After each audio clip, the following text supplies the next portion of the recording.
L'équipement.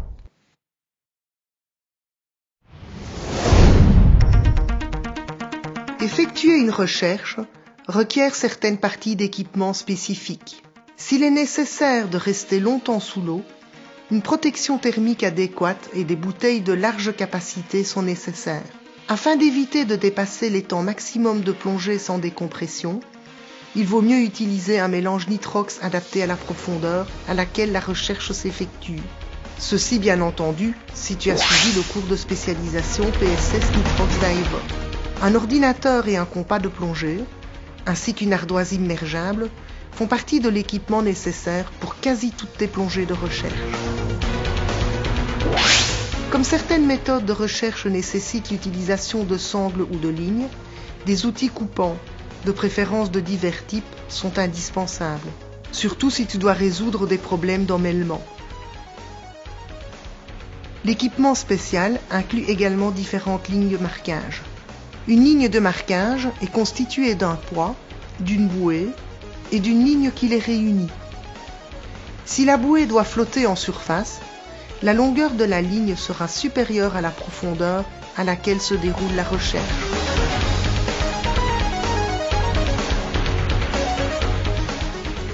Le poids devra être suffisamment lourd que pour maintenir la bouée en place, sinon un léger courant risquerait de l'emporter.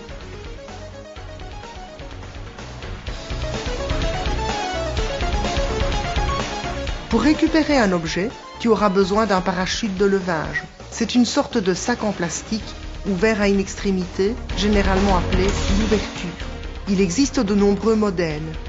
Cela va du modèle d'une force de levage de quelques kilos jusqu'au modèle possédant une force de levage de plusieurs centaines de kilos. Lorsqu'il est utilisé, l'ouverture du parachute pointe vers le bas, permettant dès qu'il remonte à l'air qui se dilate de s'en échapper, évitant ainsi tout déchirement de l'enveloppe. Un parachute sera choisi pour fonctionner au maximum de sa capacité de levage. Si par exemple, tu as besoin d'une force de levage de 150 kg, il est préférable d'utiliser un parachute de 100 kg et un parachute de 50 kg à la place d'un seul parachute de 300 kg. Dans un parachute de 300 kg, l'air en se dilatant créera une force ascensionnelle maximale de 300 kg, alors que dans le cas des deux parachutes séparés, l'air en se dilatant pourra s'échapper et conservera une force de levage de 150 kg.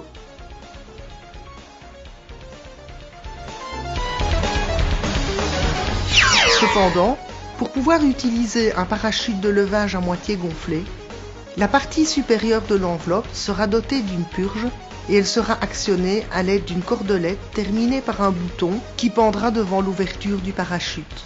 Le plongeur pourra l'actionner tout en restant à côté du parachute de levage. Si tu ne possèdes pas de parachute de levage, tu peux en improviser un à l'aide de sacs en plastique disposés à l'intérieur d'un filet solide qui devra pouvoir supporter la charge, mais l'absence de purge en limitera l'utilisation.